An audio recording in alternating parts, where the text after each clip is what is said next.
Buenas noches, yo soy Mireya Imas y esto es Observatorio Cotidiano, una mirada desde las ciencias de la sustentabilidad. Esta noche vamos a platicar con usted de fracturación hidráulica, o más conocido como fracking, técnica que se utiliza para extraer gas y petróleo del subsuelo. Y entonces vamos a ver cómo se hace, qué impactos tiene y cuáles son los beneficios o consecuencias de esta actividad. Y para ello me acompañan en este programa José Manuel Grajales. Él es del Seminario Universitario sobre Investigación en Hidrocarburos de la UNAM. Muchísimas gracias, José Manuel, por estar aquí con nosotros esta noche. Gracias. Está también en estudio Ángel de la Vega Navarro, de la Facultad de Economía. Ángel, muchas gracias. No, gracias por la invitación y felicidades por el programa. Muchas gracias. Y también de la Facultad de Economía está con nosotros Alejandro Álvarez. Y bueno, pues entremos en materia. ¿Qué es el fracking? Adelante, José Manuel. El fracking es un proceso, un procedimiento, como bien lo dijiste hace un momento, para extraer petróleo del subsuelo. Y la diferencia en este caso con otras técnicas es que se fractura la roca, precisamente de la que se va a extraer el petróleo, para darle movilidad a los hidrocarburos, para que puedan escapar, digamos, fluir. ¿Sí? Y la roca en donde generalmente se hace esto es en las lutitas, precisamente. Por eso se le llama gas de lutitas o shale. Por eso se le llama gas de lutitas, efectivamente, o petróleo de lutitas también. Petróleo ¿no? de lutitas. Y para hacerlo, obviamente después de perforar una columna que puede ser de 2-3 kilómetros de profundidad, y luego se hace extensiva lateralmente en la roca que es blanco de la explotación en este caso, lo que se hace es, después de, por supuesto, entubar el pozo, preparar el lugar en donde se va a extraer el petróleo y se hacen pequeñas fisuras a través de los tubos para poner en contacto a la roca de la cual se va a producir hidrocarburos y poderlos extraer posteriormente. Y esto se hace con agua a alta presión y por eso el nombre de fractura hidráulica. Se hace con agua a alta presión y se utiliza también arena o material del tipo de la arena para impedir que las fracturas se cierren una vez que han sido fracturadas. Y que se habla mucho de que el agua que se inyecta a presión lleva una serie de compuestos que tienen un impacto importante en términos ambientales. ¿Qué compuestos lleva esta agua que es la que se mete a presión para fracturar las rocas? Sí, bueno, puede llevar varios ácidos. El ácido principal que lleva generalmente es ácido clorhídrico, que va a atacar un poco la roca para hacer un poco más grandes las fracturas. Se utilizan también algunos bactericidas, químicos en general bactericidas, algunos lubricantes y algunos otros químicos. Eso es lo que se inyecta en cantidades aparentemente pequeñas, pero que, bueno, si se hacen muchos pozos, ¿verdad?, el volumen de estos químicos puede ser más grande. ¿Y qué tanta agua se requiere, por ejemplo, para tener un regreso importante en términos de gas o de petróleo? El volumen de agua, bueno, se habla de varios cientos de barriles digamos, de agua que se inyecta. Mucha de ella, la mayor parte se queda, de hecho, en el subsuelo, regresa del orden del 30% a la superficie. Y aquí sí quisiera mencionar algo importante respecto a lo que regresa, ¿no? Esa agua que regresa a la superficie, esa sí puede traer, bueno, sí trae más bien, hidrocarburos disueltos y puede traer químicos de ahí abajo que deben ser posteriormente tratados en la superficie, ¿no?, para volver a inyectarse. Y ese es digamos que se intenta cerrar un círculo ahí. Se intenta, aunque como dije, lo no que regresa es solamente ocurre. el 30%. Sí. En términos económicos, ¿qué nos dice el tema de la fractura? ¿Cómo se está viendo desde esa perspectiva? Y la transición del petróleo convencional al petróleo de gas de lutita, etc. Bueno, ese fue el paso del petróleo convencional a estos que son hidrocarburos no convencionales, que han resultado, pues, en términos económicos, muy rentables.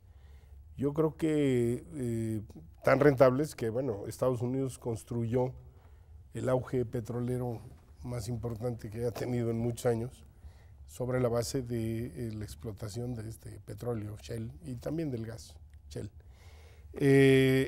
Ahora, eso económicamente ha tenido varios problemas.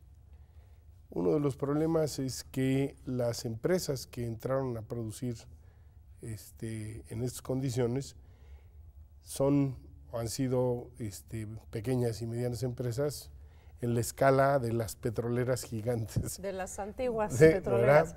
Son empresas pequeñas y medianas, pero ¿No son parte de ese mismo consorcio de empresas? bueno, no son necesariamente, no están ligadas a las grandes, aunque probablemente en algún punto tengan conexión.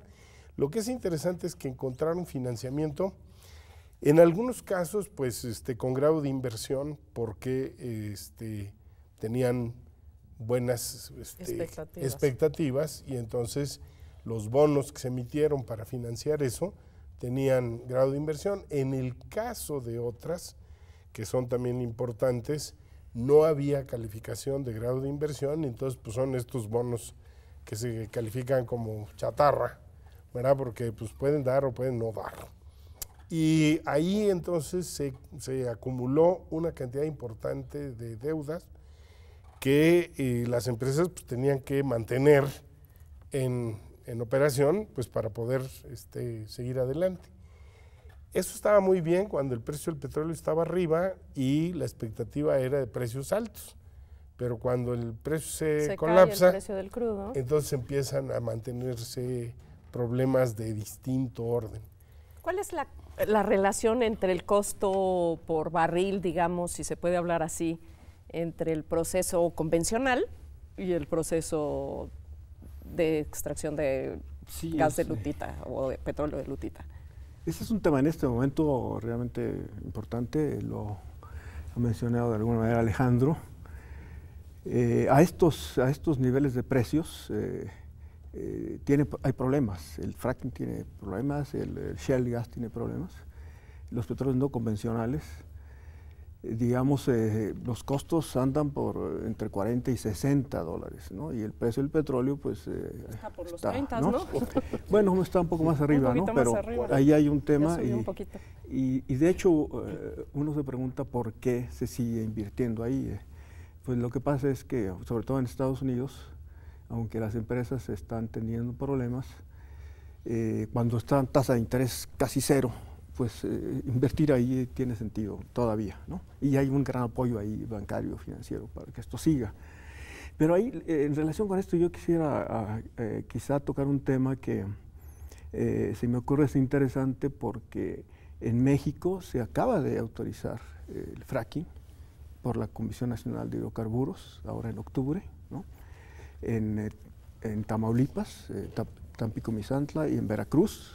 En cinco lugares, ¿no? Nada más que sí, en 5 lugares. Yo estuve siguiendo por internet, no recuerdo exactamente la fecha, pero es fácil encontrarla. Esto fue en octubre, una sesión de la Comisión Nacional de Hidrocarburos con todo el presidente y los comisionados en pleno y otra serie de colaboradores. A mí me llamó mucho la atención y probablemente lo vio Alejandro, digamos, como economistas, pues cierta ligereza en el tratamiento de los temas, ¿no?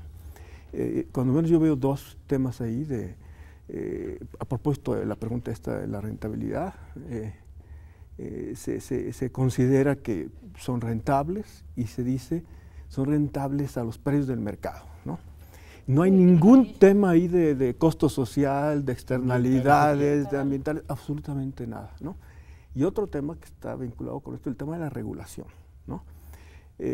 Todavía esta ASEA todavía no elabora las regulaciones que tienen que ver con los impactos ecológicos del shale y ya están autorizadas el fracking en 5 lugares, ¿no? Entonces, ¿cuáles son esos lugares? Es en Veracruz, hay uno, no recuerdo, Soledad, Miahuatlán, otros 5, no recuerdo, pero allí el tema del agua es muy diferente porque en el norte, digamos, donde hay shale, hay escasez de agua. En Veracruz probablemente hay más agua, pero hay población, hay agricultura, entonces hay un tema ahí de arbitraje y de posibles conflictos. Claro, es todo un tema, ¿no? Y otro gran tema es el tema de los temblores. ¿Es cierto qué pasa con el fracking? Sí, efectivamente existen temblores, sismos de pequeña escala, que en algunos casos pueden ser mayores, digamos, de pequeña escala estoy hablando de escala de 3, 4. Que aquí para México no es nada. Que para México efectivamente no aquí es hablamos mucho. de 7 para arriba, sí. Ya nos preocupamos. Sin embargo, en algunas otras partes del mundo se han reportado un poco mayores, y esto tiene que ver, por un lado, tal vez sí por la actividad de fracking, pero también por fallas que ya existen, fallas geológicas que se reactivan de alguna manera.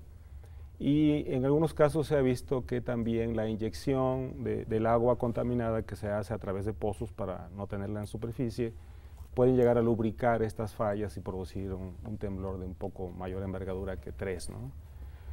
Sí ocurren, es algo que se puede ver, ¿no? en las zonas en donde se hace este tipo de perforaciones. En Estados Unidos ha habido varios reportajes, en México no conozco información todavía, pero de contaminación de agua por metano, por ejemplo, sí. ¿No? Entonces, ese es uno de los temas ambientales que está puesto ahí, ¿no? Y de salud y de seguridad. Y bueno, y de eso y más vamos a platicar con usted y con nuestros invitados de esta noche, regresando del corte. No se vaya.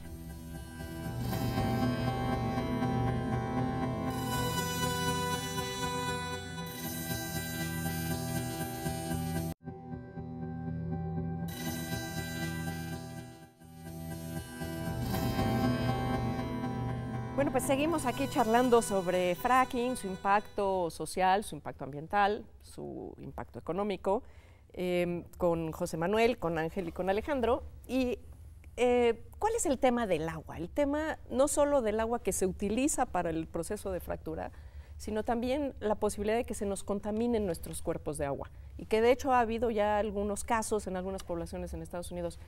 ¿Qué está pasando ahí? ¿Cómo ocurre eso y cuál es la consecuencia? ¿Se puede evitar? ¿No se puede evitar?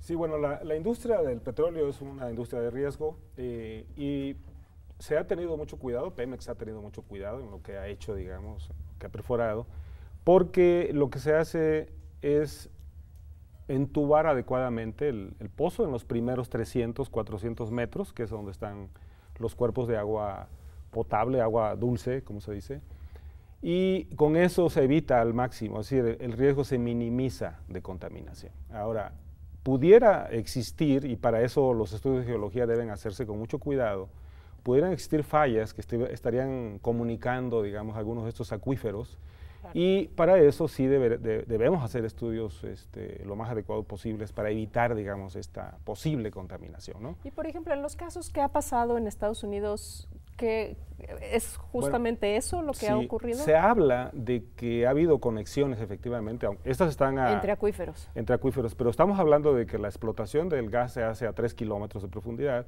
el agua está a 300, 400 metros. Es un poco difícil, pero bueno, yo no podría hablar, no sé exactamente los casos en Estados Unidos, pero a través de una falla muy grande podría ocurrir, ¿no? Pero precisamente lo que se trata es de que la industria tenga ese cuidado, de que la normatividad sea la adecuada, de que se legisle adecuadamente y las empresas tengan que, digamos, seguir esas reglas para evitar esa contaminación del agua. Ahora, el uso del agua para fracking no necesariamente tiene que ser potable, puede usarse otro tipo de agua para precisamente evitar en las zonas en donde hay escasez de agua potable. El punto es de dónde sacamos tanta agua no potable en las zonas desérticas, ¿no? Zonas y por eso en algunos países se ha prohibido el fracking, ¿no? Por ejemplo, en Francia está prohibido, llegó a la Cámara, a la Asamblea Nacional y desde en 2011, pero se queda abierto para otros métodos, precisamente, ¿no? En otros lugares, por ejemplo en Canadá, en Nova Scotia, por ejemplo, están esperando primero que haya estudios, no, conocer mejor, ¿no? Y eso es, yo creo, en México algo muy importante. O sea, tenemos realmente la investigación hecha como para ya autorizar. Ahí hay un tema, digamos, de coordinación y también de esta regulación. Digamos como que hay temas, fracking agua, fracking regulación. ¿Cómo se puede autorizar algo cuando no está un complejo regulatorio y además capaz de ser cumplido, como el programa que se veía anteriormente? Claro, sobre el tema además del derecho, en un país en el cual tenemos problemas de abasto de agua, ¿no? Tenemos un problema para, digamos, importante. Una perforación, o sea, perforación y fracking, son, digamos, 10,000 metros cúbicos, 10 millones de litros de agua. Esto, ponlo en un contexto. Bueno, sí, por ejemplo, 10 millones lo que recuerdo. ¿Cuánta agua es bueno, esa? mira, lo que recuerdo. Mucha agua. Sí, pues, pero para nuestros televidentes. Lo que recuerdo, como a propósito del caso de Francia, por eso recuerdo el dato, digamos, para un municipio de 15,000 habitantes, diariamente ocupa 5 millones de litros de agua. O sea, sería el doble. Millones, ¿no? Entonces, es una relación ahí, es importante el agua. Y está, acabo de ver un estudio del World Resource Institute, tú lo conoces muy bien, precisamente sobre este tema de fracking y agua, y está claro que 40% de los recursos están en lugares donde hay problemas de agua, 40%. Y una parte importante está en lugares donde hay población. Entonces ahí hay temas, digamos, que se nos van a presentar obviamente, porque cada vez más el tema, más que nacional, aunque es importante a nivel nacional, va a ser local, o sea, las comunidades. Bueno, ¿qué van a decir cuando de pronto se diga? Bueno, pero con la modificación a la ley en términos de prioridades de uso. Ese es el problema. Ese es un tema, ¿no? Ese es exactamente el problema. Las prioridades de uso que tiene el suelo, y independientemente de la propiedad. Ese es el asunto. Pasar por alto el problema de la propiedad y darle uso prioritario a la tierra que tiene recursos en el subsuelo relacionado con esto, pues indica que la máquina está puesta para que funcione con todo. En Estados Unidos el fracking, porque es una técnica que se conoce desde hace mucho tiempo, pero no se usaba, entre otras cosas, porque había restricciones regulatorias. Y en particular el acta de agua limpia, que le echaron para atrás en el 2004, el gobierno de Bush lo echaron atrás para poder entrar a usar la técnica, esta que es controversial. Por supuesto, pues los que están ligados a la explotación de la industria hablan de puras certezas, pero la experiencia indica que hay derrames por todos lados, que hay procesos de contaminación y es un elemento fundamental que la industria siempre está buscando reducir los costos. Y entonces los temas de seguridad siempre quedan en segundo plano porque el problema es el costo. Sí, no, las experiencias en general no son a favor de la seguridad de las personas ni del medio ambiente. Lo que es cierto, lo señalaba Alejandro, es que este desarrollo del shale gas realmente se hizo de manera, uno puede utilizar incluso la palabra casi salvaje, o sea, entrar a sacar gas, ¿no? Porque había que se necesitaba gas. Porque habían subido los precios del petróleo muchísimo, además, ¿no? Era rentable hacer, porque el fracking, como dice Alejandro, viene de hace mucho tiempo, pero sin la perforación horizontal no se hubiera podido hacer esto, ¿no? Entonces ahí, ahora sí empieza a haber un poco más de regulación, pero si ustedes oyeron a Trump en sus discursos, él hay que abrir todo y sacar todo el gas y acusó. Sí, porque incluso fue muy duro contra Hillary Clinton y contra Sanders, porque ellos hablaban de regular esto, porque hay preocupaciones. Ahora después de, mira, por ejemplo, está el tema del metano. Ahora se sabe que el Estados Unidos es responsable de casi 60% del crecimiento de las emisiones de metano y que este aumento empezó en 2002, 2004 y sobre todo aumentó con esta llamada revolución del shale, emisiones de metano que ahora, ustedes siguieron la reunión de América del Norte, Peña Nieto, Obama y el primer ministro de Canadá. El tema es el metano, y toda esta explotación del shale gas tiene que ver con emisiones de metano, que es algo más fuerte que el CO2 en términos de sus impactos. El poder calorífico es 21 veces mayor en términos de la atmósfera, pero ¿cuál es ahí el tema? ¿Qué está? Porque el metano pues es un gas que también se podría aprovechar en términos de uso para combustible. Claro, ¿no? de hecho el metano pues, es el gas natural, básicamente. Y ahí el problema es la tecnología. Es decir, si nosotros pudiéramos todos usar en nuestros carros metano, contaminaríamos menos, ¿no? Pero para eso tendríamos que cambiar la tecnología. Bueno, y si fueran eléctricos o solares, mucho menos. Claro, sería mucho mejor, ¿no? Pero digo, hablando de metano, Ahora, lo que sí se usa mucho para generar energía eléctrica, por ejemplo, es el metano, en lugar de carbón, y ahí sí creo que hay una diferencia en niveles de contaminación. Sería muy mejorable, digamos, el sentido de la contaminación si usáramos metano en lugar de... Ahí sí, si me permite. Generalmente se usa como argumento que el gas efectivamente tiene menos emisiones en el consumo, pero todo lo que tiene que ver con la extracción y el transporte, hay un tema grave ahí de emisiones. De pérdidas, ¿no?